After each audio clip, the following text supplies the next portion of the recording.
창세기 강의 41번째, 언제 끝날지는 저도 모르겠습니다. 될 수 있는 데까지 할 건데요. 우리 창세기 강의 41번째 시간입니다. 아마 올해 초에 제가 시작을 한 걸로 알고 있는데 벌써 이제 시간이 이렇게 지났습니다. 나를 웃게 하시는 하나님, 웃음을 주시는 하나님, 웃을 일 없는 우리 인생에 참된 기쁨을 주시는 하나님, 이런 하나님이 어떻게 일하셨는가를 보려고 합니다. 100세의 아브라함이 이삭을 낳습니다.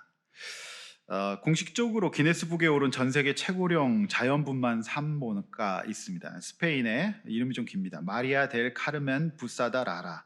이게 길어야지 이렇게 아이를 낳을 수 있는 모양입니다. 이분이 2016년 12월에 이제 기네스북에 등재가 됐는데 자연분만으로 66세의 쌍둥이를 낳았습니다. 이게 이제 현재까지 나와 있는 최고령 자연분만입니다. 그런데 자연분만은 66세가 이제 최고령이고요. 그런데 이제 그 시험관하기 시술을 통해서 이제 아이를 품어서 낳은 경우, 이 경우는 2019년 인도에서 74세까지 여성이 쌍둥이를 출산한 것으로 기록이 있습니다. 이분은 1962년에 결혼했는데 아이가 생기지 않아서 낙심하고 있던 중 마지막으로 시험관하기 시술을 통해서 이 아이를 쌍둥이를 출산하게 되었습니다. 어쨌든 66세, 74세 지금 이제 수명으로 환산하면은 아브라함의 나이도 얼추 또 이제 예상할 수 있지 않을까. 그 당시에는 너무 오래 사셨기 때문에 그런데 이런 일이 지금도 일어나고는 있다라고 말씀을 드릴 수가 있습니다. 사랑하는 성도 여러분, 아브라함이 창세기 12장에서 75세의 부르심을 받고 본토 친척 아비집을 떠나서 하나님이 보여주신 땅 가나안으로 들어간 지 무려 25년의 세월이 지난 후였습니다. 25년 동안 여러 가지 우여곡절을 겪었지만 그 기간 동안에 하나님이 그의 실수를 덮어주시고 은혜로 인도하셔서 오늘 이제 활짝 웃고 있는 아브라함을 볼 수가 있습니다. 하나님은 그와 약속하시고 한 번도 잊으신 적이 없고 한 번도 그 계획을 멈추신 일이 없습니다. 하나님께서 그와 하셨던 약속을 지키시기 위해서 어떤 일을 하셨는지 우리는 쭉 봐오고 있습니다. 오늘 웃을 일 없었던 그의 인생을 활짝 깔깔깔 웃다가 죽을 정도로 숨 못 쉴 정도로 웃게 하시는 하나님의 은혜를 보게 되는데 저와 여러분에게도 이런 은혜를 주시기를 축원합니다. 자, 이제 본론입니다. 첫 번째, 때가 되어 말씀하신 대로 돌아보아 주시는 하나님을 볼 수 있습니다. 자, 1절 말씀 주보 보시면서 보시면 여호와께서 말씀하신 대로 사라를 돌보셨고 여호와께서 말씀하신 대로 사라에게 행하셨으므로 라고 하는 말씀이 있습니다. 1절의 말씀에서 우리가 주목해야 될 것은 말씀하신 대로라고 하는 구절이죠. 밑줄을 한번 거놓으십시오. 말씀하신 대로, 말씀하신 대로. 여기 이제 두 번이나 반복되고 있습니다. 말씀하신 대로, 말씀하신 대로. 지난 주일에 지질한 아브라함을 하나님께서 선지자라고 칭하시고 그가 기도할 주제가 안 되었지만 그를 기도하게 하셔서 한 가정을 회복시키시는 모습을 보았습니다. 왜 그럴까요? 그가 하나님의 은혜로 말씀을 받았고 그가 하나님의 말씀대로 기도했기 때문에 그런 것이죠. 그래서 이게 너무너무 중요한 겁니다. 말씀을 받는 자리에 나오는 거. 그래서 디모데후서 3장 16, 17절 앞에 보시면서 함께 읽어보겠습니다. 시작. 모든 성경은 하나님의 감동으로 된 것으로 교훈과 책망과 바르게 함과 의로 교육하기에 유익하니 이는 하나님의 사람으로 온전하게 하며 모든 선한 일을 행할 능력을 갖추게 하려 함이라. 네, 바울이 한 말이죠. 하나님의 말씀이 들어올 때 온전한 사람이 될 수 있다라고 하는 거지요. 아브라함의 가정은 참 너무 많은 약점과 실수를 했던 가정이에요. 이 가정이 깨질 위기에 지금 있습니다. 그러나 하나님은 그들에게 말씀하셨어요. 그리고 그들의 가정을 구원하셨습니다. 상태와 상관없이. 그런데 12장에서 아브라함이 잘했던 거 하나는 최소한의 순종을 한 거죠. 떠나는. 근데 이게 대단한 순종이긴 하지만 왜 제가 최소한의 순종이라고 말씀을 드리냐면 그가 갈대아 우르를 떠났지만 아직도 하지 않은 순종이 너무 많았어요. 이주했지만 하지 않은 순종이 너무 많았기 때문에 바로 이제 그 부분을 제가 말씀을 드리는 거죠. 그럼에도 불구하고 하나님 말씀 받았고 맺은 언약의 대상이 되었어요. 하나님의 약속의 대상이 되었어요. 그 말씀은 약속의 말씀이었어요. 근데 그 약속의 말씀을 받았기 때문에 하나님이 지키실 수밖에 없었어요. 만약 아브라함이 이 하나님의 약속의 말씀을 받고 앞으로 믿음을 유지하지 못했을지라도 그 당시에 믿음으로 갈대우르를 떠나는 그 최소한의 순종을 하지 않았다면은 어땠을까요? 이 가정은 아마 저는 깨지고 말았을 거라고 생각해요. 그들은 아직 믿음의 조상이 되기에는, 신자라고 하기에는, 또 신자가 아니더라도 어떤 사람이라고 하기에도 부족한 모습을 보이고 있어요. 참 연약합니다. 그들은 영적인 실력을 떠나서 인격적인 준비도 되어 있지 않은 것을 볼 수가 있지 않습니까? 저는 기독교가 좋은 것이 율법이 아니기 때문에요. 지금도 유대교인들은요, 율법을 지킵니다. 이슬람 교인들 율법 장난 아니에요. 한 달 동안 밥 굶어야 됩니다. 여러분, 우리 라마단이 없는 게 얼마나 축복인지 몰라요. 예? 오늘 우리 저기 전도사님이 고기 삶아 오셨어요. 그래서 고기 실컷 드실 수 있는데요. 라마단에 이러고 못 먹습니다. 그래서 김장김치 못 드신 분들은 오늘 한 번 더 드실 수 있습니다. 할렐루야. 예? 그래서 아직 김장김치가 살아 있을 때, 싱싱할 때 이제 먹는 거죠. 네. 그 율법이 아니기 때문에 할 수 있는 겁니다. 얼마나 감사해요. 율법을 지킬 수 있는 사람도 없고요. 또 온전히 지킬 수 없어요. 사람 자체가. 우리 아브라함을 통해서 볼 수가 있죠. 그런데 왜? 그럼 어떻게 해야 될까? 하나님 말씀을 받는 거죠. 그리고 그 받았을 때 최소한의 순종을 하는 거예요. 이렇게 되면 어떻게 되죠? 하나님이 우리 인생에 개입하시고 약속을 지키셔서 웃을 일 없는 저와 여러분의 인생을 웃게 하신다는 것이 오늘 본문의 중요한 교훈 아니겠습니까? 우리가 예배를 지키고요. 오늘 이렇게 또 추운 날이고 겨울인데 그래도 오늘 아침에 우리가 자리에서 나와서 오늘 예배로 나오고 또 말씀을 묵상하고 약속의 말씀에 근거해서 서로 중보기도하는 이 구조 속에 들어오는 거, 이게 얼마나 중요한지 몰라요. 우리 교회가 잊지 않기 위해서 말씀만 듣고 끝나는 것이 아니라 말씀에서 다시 한번 정리하고 또 서로 나누고 또 서로를 위해서 기도하는 이 구조, 이것이 우리가 말씀을 받는 구조라고 생각합니다. 그래서 개신교에서는 저 같은 목사뿐만이 아니라 모든 평신도들이 하나님의 말씀을 가까이 하도록 권장하고 있는 것이죠. 이 말씀을 받고 부족하지만 내가 완벽하게 할 수 없을지라도 최소한의 순종과 믿음으로 나아갈 때 우리는 구원받을 수 있기 때문에 그래요. 자, 또 하나 1절에서 중요한 구절이 있어요. 뭘까요? 돌보셨다라고 하는 구절이에요. 주보에 보시면 1절 말씀에 말씀대로 그 다음에 뭐가 나오죠? 돌보셨다. 옛 개혁 성경에서는 이 구절이 권고하셨다 이렇게 표현되어 있습니다. 비슷한 의미인데요. 히브리어 파카드, 이제 돌본다라고 하는 뜻인데요. 이 돌본다라는 단어가 창세기 50장과 출애굽기 3장, 4장에 쓰이는데 출애굽기 50장에는 총리가 된 요셉이 피난 온 형제들을 돌보는 겁니다. 그래서 그 속에서 큰 민족을 이루어서 출애굽을 준비하는 거죠. 여기서 이제 요셉이 형제들을 돌봐줘요. 살 곳을 마련해주고 이렇게 일자리를 주는, 돌봐주는 일을 하죠.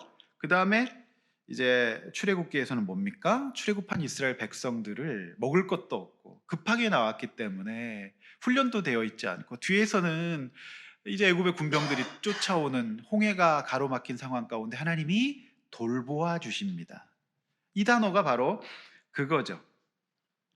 왜 돌보아 주시는 대상이 되었습니까? 아브라함이 별로 의롭지 않지만 말씀을 들었어요.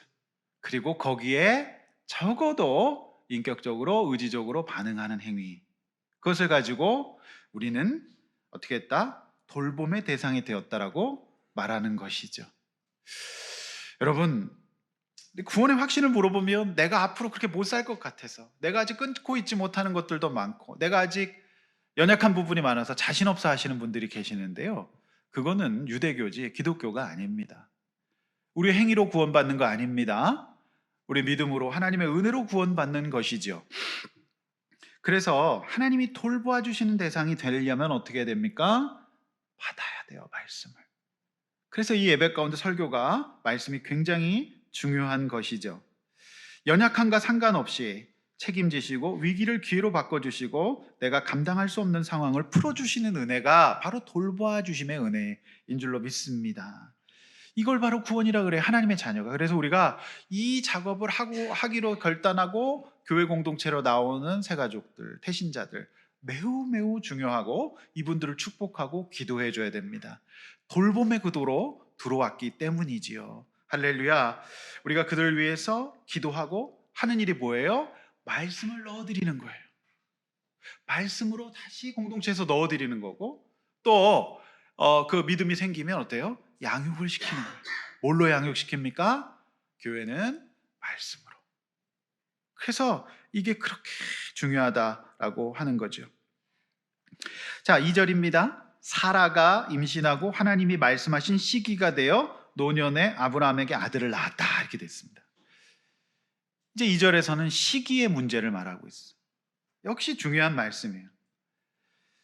여러분, 사라는 하나님께 임신을 구할 수 있는 몸이 아니었습니다. 그런데 시기가 되니까 하나님의 말씀 때문에, 하나님의 약속 때문에 그녀의 몸이 변화돼요. 젖이 돌기 시작해요. 이런 기적이 일어나는 겁니다. 이미 경수가 끊어지고 아이를 낳을 수 없는 노년의 시기에 이삭을 주신 것은 이 모든 과정을 하나님께서 주관하시고 그 중심에는, 주관의 중심에는 시기, 때의 문제가 있기 때문에 이 문제에 있어서 하나님이 철저히 주관하시는데 내 힘과 능력으로 이 때와 시점을 주관할 수 없다는 것을 아브라함은 지금 훈련받고 있어요. 그래서 우리 신앙생활에 어떻게 보면 굉장히 중요한 부분은 바로 이 시기와 때의 문제를 잘 분별하는 거예요. 이게 거의 전부라고도 할 수 있습니다. 그렇지 않습니까? 여러분, 우리는 창세기를 그동안 쭉 읽어왔습니다. 아브라함 가족이 제일 많은 실수를 어디서 하느냐? 바로 이 문제입니다.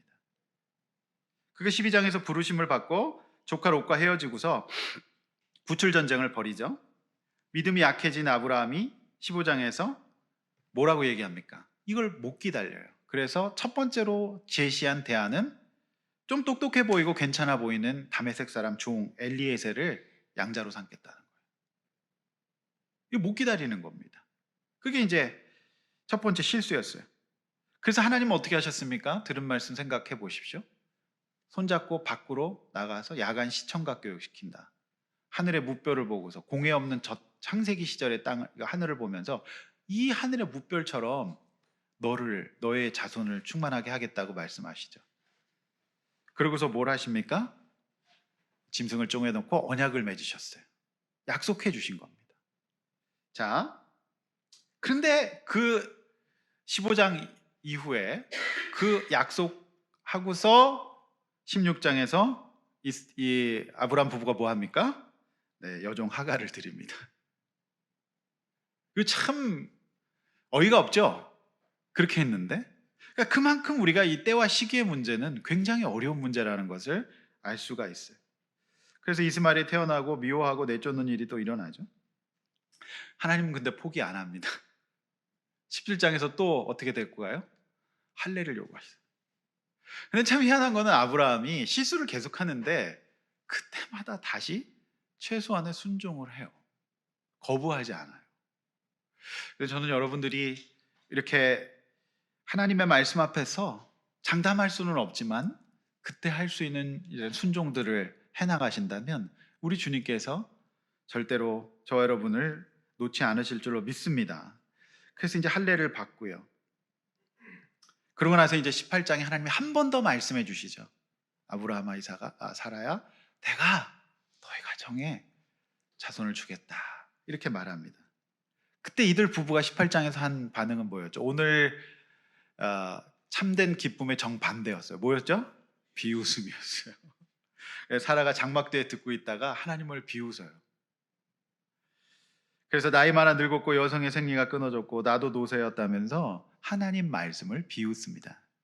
결국 이거 뭐예요?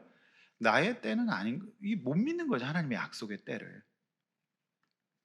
19장에 소돔 멸망 사건이 나오고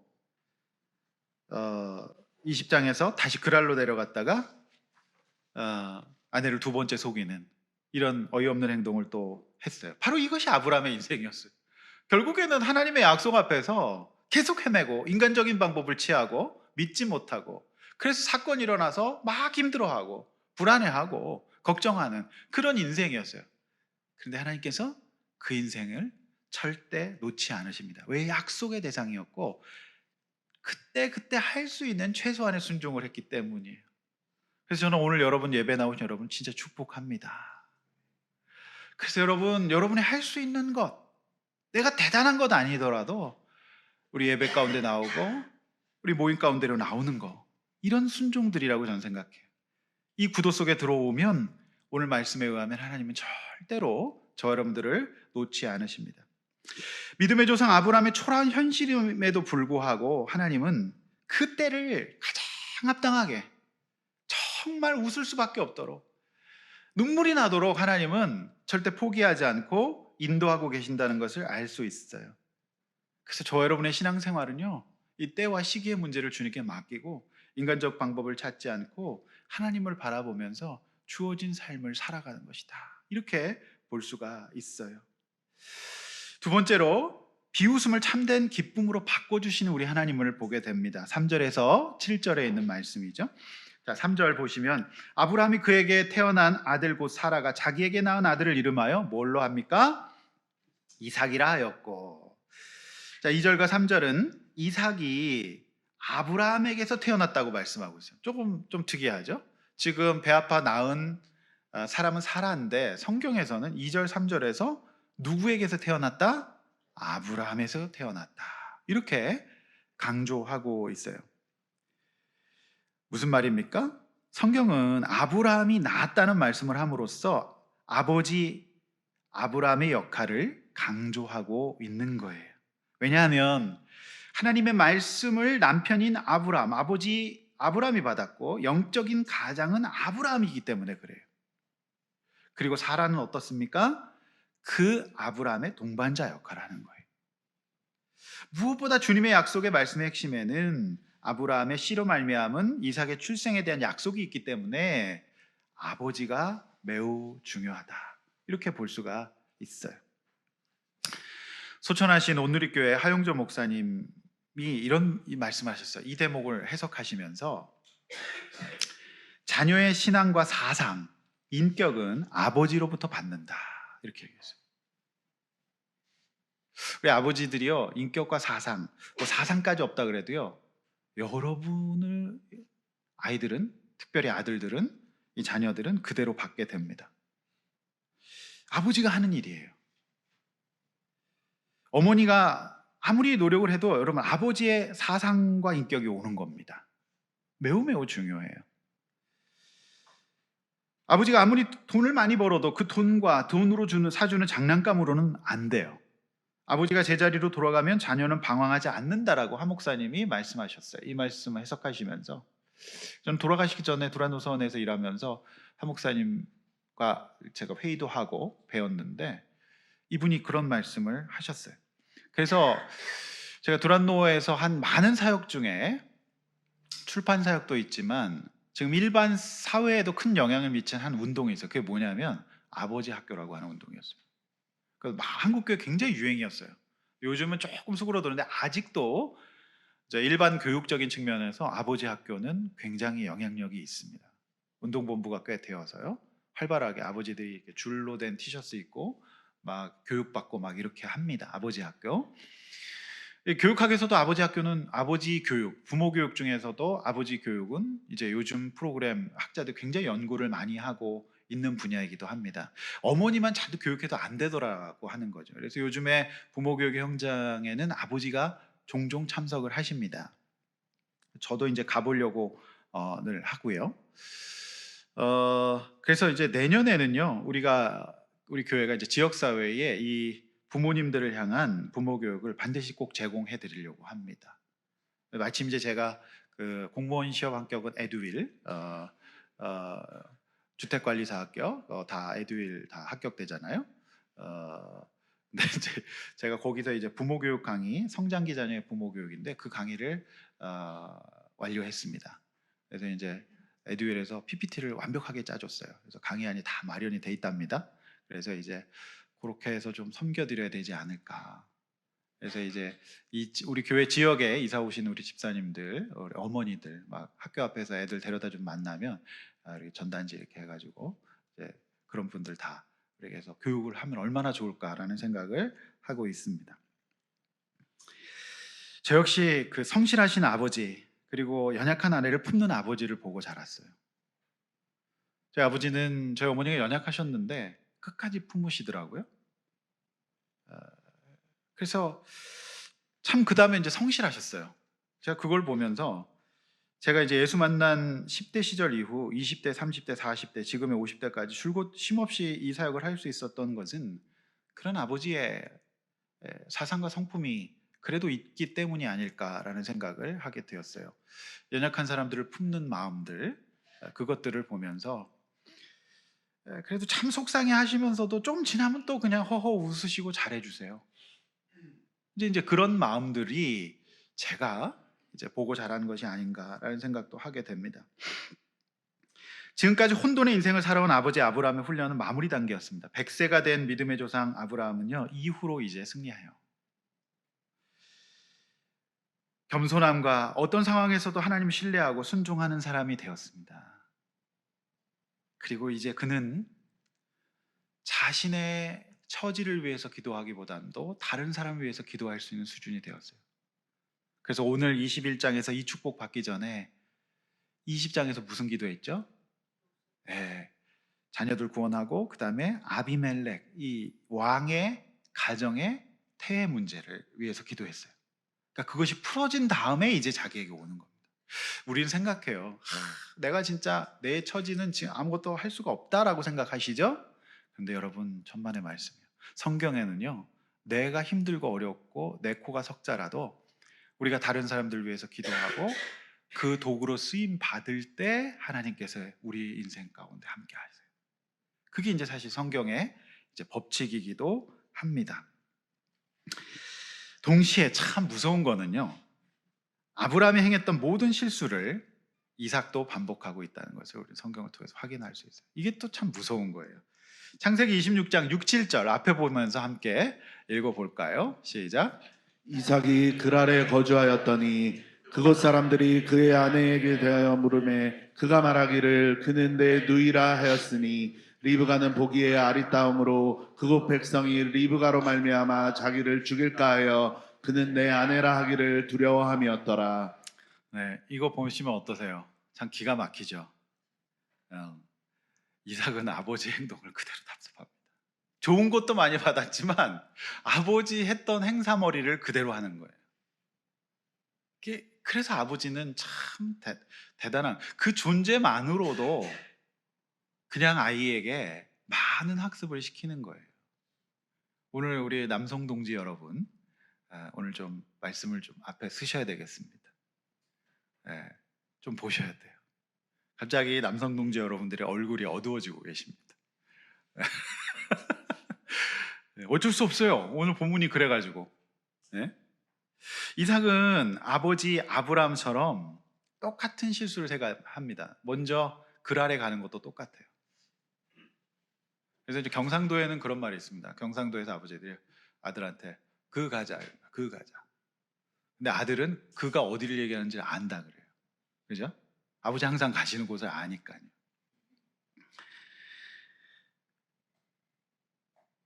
그곳에 갔고 두 번째 닮은 게 뭐예요?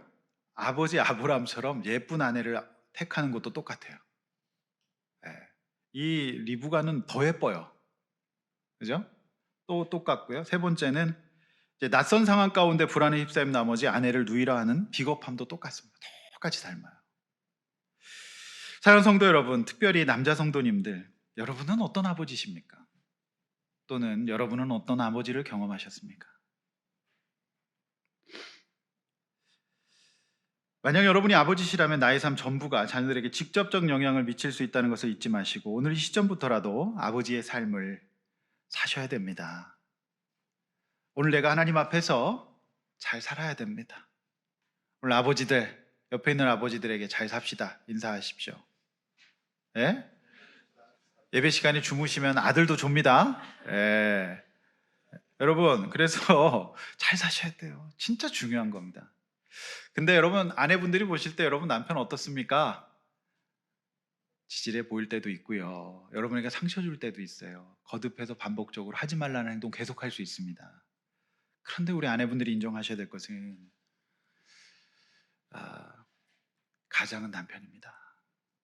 그래서 그 남편을 세우셔야 돼요. 왜냐하면 그 남편이 하나님 말씀을 받는 구도 가운데 들어와서 하나님이 그를 끝까지 이끌어가도록 인도하시는 게 정말 중요한 적용이라고 생각을 합니다. 오늘 우리 아내분들은 목사님 말씀 잘 들어하면서 옆구리 막 찌르실 수 있는데요. 그러지 마십시오. 여러분도 비슷합니다. 자, 그래서 아버지 굉장히 중요하다는 말씀 봤어요. 그래서 이제부터 우리가 잘합시다. 저도 아버지니까 저도 잘해야죠. 자, 3절, 7절. 어머니 사라는 이들의 이름을 뭐라고 합니까? 이삭이라고 합니다. 그러니까 하나님 말씀대로 난 지 8일 만에 할례를 행하고요. 이때가 아브라함이 100세가 되던 해라고 성경은 밝히고 있습니다. 그가 할 수 있는 일이 아니었어요. 자, 5절입니다. 아내 사라는 웃다라는 뜻의 히브리어 이스학. 이삭이 이제 히브리어 원래 발음은 이스학이에요. 그 이스학이라고 하는 이름을 붙인 이유는 간단해요. 웃게 하셨으니까. 그냥 굉장히 단순해요. 웃게 하셨다. 이삭을 보면 그냥 웃겨요. 근데 더 웃기는 건 뭔지 아십니까? 그 할머니 할아버지랑 있는 갓난아기를 보는 사람들도 웃겨요. 그 웃기거든요. 그리고 이 사라는 그 나이에 젖이 돌기 시작합니다. 그래서 막 젖을 주는데 젖 먹이는 자신의 모습을 보면서 또 웃어요. 웃기잖아요. 이처럼 자식은 부모를 웃게 합니다. 지금은 아닐지도 모릅니다. 근데 그냥 여러분 이 갓난아이 태어나서 웃었잖아요. 그냥 너무 웃겨요. 그냥 환하게 웃게 만든다니까요. 그게 자식이에요. 지금 아닙니다. 태어났을 때 얘기입니다. 지금. 네. 그냥 여러분 보고 그렇게 웃었어요. 그냥 사람들이 부모들이 그렇게 웃었어요. 더 많이 웃는 거 누군지 아십니까? 할머니 할아버지들은 진짜 웃어요. 너무 신기하거든요. 웃게 하는 게 자녀의 일이에요. 이 자식 낳아본 부모는 다 알죠. 참 웃기는 게 나를 닮은 아이가 왔다 갔다 하는 거예요. 그냥 웃겨요. 그래서 이 세상 그 어떤 개그 프로그램이나 최근 다시 시작한 개그 콘서트보다 훨씬 웃겨요. 갓 태어난 아이가 웃으면 더 웃겨요. 그냥 걔가 웃는 걸로 그냥 더 웃깁니다. 그리고 걔 오줌 싸도 웃기고요. 똥 싸도 웃겨요. 배를 밀어도 웃기고요. 걸으면 더 웃겨요. 뒤뚱뒤뚱. 무엇보다도 웃기는 건 그냥 새근새근 자는 거 봐도 그냥 웃겨요. 그게 자녀가 하는 일이에요. 처음으로 엄마 아빠 했을 때는 난리가 납니다. 까르륵 넘어갑니다. 배를 잡고 웃습니다. 생각 한번 해보세요. 웃으셨죠? 그냥 입가에 미소가 번지잖아요. 그게 자식이에요. 이걸 100세에 낳았으니 어떻겠습니까? 그냥 웃기는 겁니다. 그래서 웃음에 웃긴다, 진짜 희한하다, 놀랍다, 이런 이름이에요. 이름 생기 단순하게 짓죠. 부모님들이 보면은요, 그죠? 자, 사라와 아브라함은 그런데 이날 이때까지 마음껏 깔깔 웃어본 적이 없는 분들이에요. 한 번도 깔깔깔깔 이렇게 기쁘게 하하하하 웃어본 적이 없어요. 한 번도 웃을 일 없던 인생이에요. 여러분 오늘은 좀 웃으십시다. 예. 그래서 막 웃음 치료라는 것도 있어요. 막 깔깔 웃게 만들거든요. 근데 그게 또 효과가 있대요. 이렇게 마음껏 깔깔깔깔 막 정말 배를 잡고 웃어본 적이 한 번도 없던 분들이에요. 이 분들은 남들 다 아이들이 있는데 이 가정만 없고 인생이 계속 가정에 어려움이 있고 상처밖에 안 남은 그런 가정이었기 때문에 웃지 못했어요. 그런데 물론 웃기는 했습니다. 어떻게 웃었죠? 비웃었어요. 예, 조롱하고 조소하는 거는 했어요. 웃기는 웃었지만. 성도 여러분, 이 비웃음의 이슈, 조롱의 이슈는 이제 다음 주에 보게 될 건데요. 여러분 진짜 하나님 말씀 앞에서 함부로 비웃으면 안 됩니다. 자기 자식이 비웃음 당합니다. 다음 주에. 내 성품과 내 믿음이 없고 이래가지고 내가 나와 같지 않은 사람을 비웃죠. 무시하죠. 그럼 내 자식이고 당해요. 그게 다음 주에 다루실 본문이에요. 그래서 진짜 함부로 그렇게 하시면 안 됩니다. 성도 여러분, 지금은 아직 믿음이 연약해서 비웃거나 또 비웃음을 당하며 살지도 몰라요. 그러나 우리 주님은요, 특별히 오늘 예배 나오신 여러분, 결단하시고 그래도 나오신 거잖아요. 최소한의 순종을 하신 거거든요. 이번 주 우리 또 목장 요번 주 굉장히 또 풍성했어요. 주보 사진 보시면 알 수 있듯이 여러 가지 순종들을 하셨어요. 제가 볼 때는 우리가 비록 지금은 비웃고 또는 연약하고 조소할지 몰라요. 그러나 우리 주님께서 저 여러분에게 때가 되면 반드시 가장 행복한 웃음을 웃는 사람으로 바꿔주실 줄로 믿습니다. 때가 되면 우리는 이 세상 정말 가장 행복한 웃음을 웃다가 죽을 것 같은 이스악, 그 구원의 기쁨, 약속을 지키신 하나님의 은혜에 감격하여 울다가 웃다가 하는 참된 행복을 경험하게 될 것입니다. 그게 바로 교회예요. 그런 일이 일어나는 것, 이런 기쁨이 회복되고 증거가 있는 것, 그것이 하나님이 몸된 교회에서 일어나는 일이에요. 우리가 눈으로 확인하는 영광이 있는 곳이 바로 하나님의 교회입니다. 왜 그럴까요? 하나님의 약속의 신실함 때문에 웃게 하실 겁니다. 성도 여러분, 여러분 비록 지금은 마음껏 웃지 못하실 수도 있어요. 얼굴이 어두우실 수도 있습니다. 그러나 우리 하나님의 은혜로 비루한 삶을 살았던 아브라함이 믿음의 조상이 되고 이 이삭을 보면서 깔깔깔깔 웃고 그 집안에 생기가 돌듯이 저 여러분의 인생에 이런 기쁨을 우리 주님 허락하실 줄로 믿습니다. 제가 이 본문을 보면서 참 많은 생각을 하게 됐어요. 우리 성도들 얼굴들을 쫙 생각해 봤어요. 근데 진짜 처음 뵀을 때 5년 전보다 지금 많이 밝아지신 분들도 계세요. 제가 그런 것들을 볼 때 그래, 나를 웃게 하신 하나님 만나는 것, 이곳이 바로 우리 아둘람 교회가 아닌가 그런 생각을 하게 됩니다. 어제도 입주 예배를 드리면서 참 여러 가지 어려움이 있지만 그 집에서 식사를 하면서 참 감사했습니다. 또 맛있더라고요. 우리 목자님 2그릇 드시더라고요. 저도 카레 한번 덮어 먹었습니다. 참 감사했어요. 기뻤어요. 물론 이제 어제 욥기 말씀이 뭡니까? 이제 지금까지 세 친구의 시험은 이겼어요. 그러나 아직 남았어요. 그래서 끝까지 승리하자. 그런 이제 말씀을 제가 나눴습니다. 우리 김민성 목사님 기욱하셨는데 장로님 댁에서 목장 모일 때 그 얼굴을 저를 잊지 못해요. 이상에서 가장 어두운 얼굴이었고, 저 최종원 집사님은 남편에게 배신당한 사라의 얼굴이었어요. 그렇지만 조금씩 최종원 집사님이 요즘은 예뻐지시는 것 같지 않으세요? 김민성 목사님 비웃지 마세요. 진짜요. 밝아지심의 경험이 되지요. 그렇죠? 그게 하나님의 은혜가 아닌가 싶어요. 네. 성도 여러분, 환하게 웃게 될 거예요. 여러분 괜찮아요. 우리 어두울 수 있고요, 비웃을 수 있고, 그러나 하나님께서 웃게 하시는 날을 주실 겁니다. 우리 주님이 나와 함께 계시고 우리 주님이 나를 구원해 주시고 건져 주셔서 환하게 웃게 될 겁니다. 깔깔깔깔 한번 웃어볼까요? 시작. 무슨 노래 있잖아요. 하하 막 웃는 노래도 있잖아요.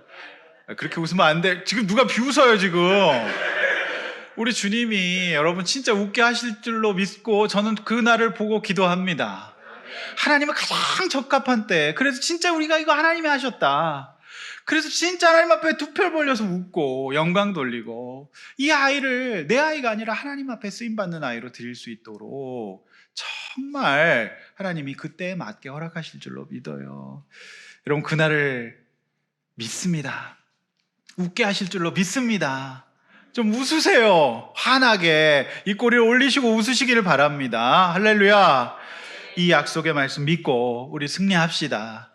주님 때문에 승리합시다.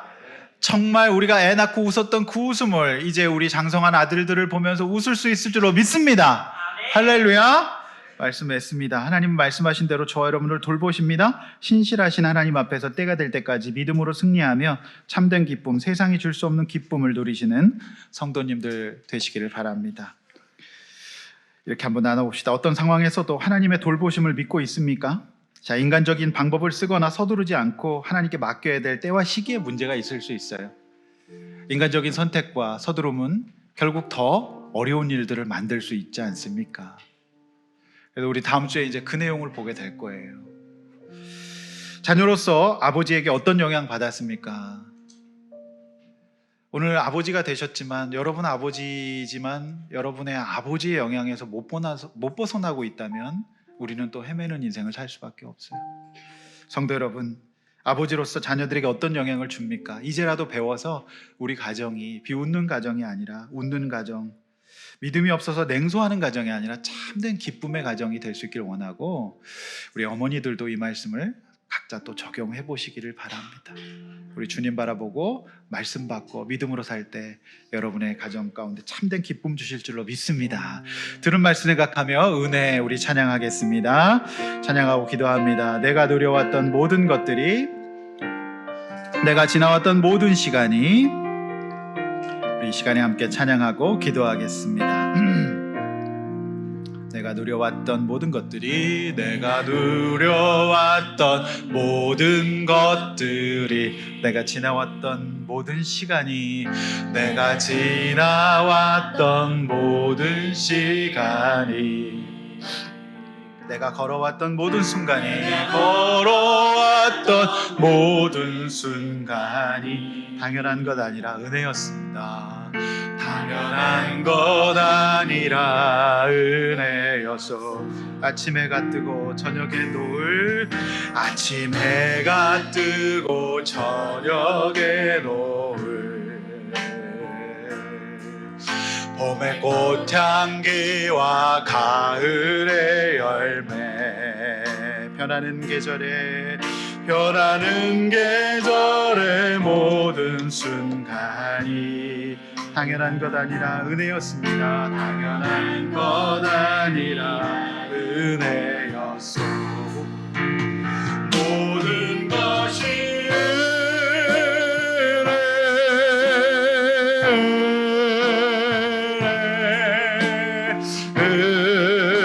은혜, 한없는 은혜, 내 삶에 당연한 것 하나도 없었던 것을, 모든 것이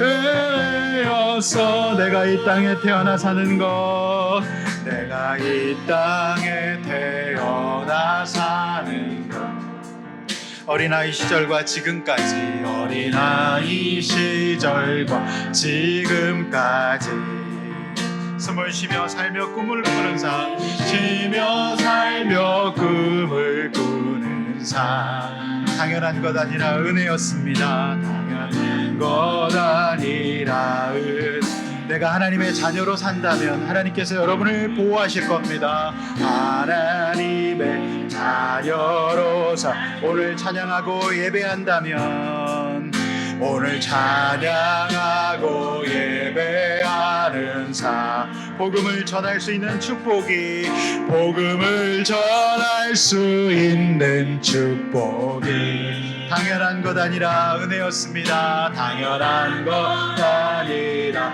은혜였어. 모든 것이 은혜, 모든 것이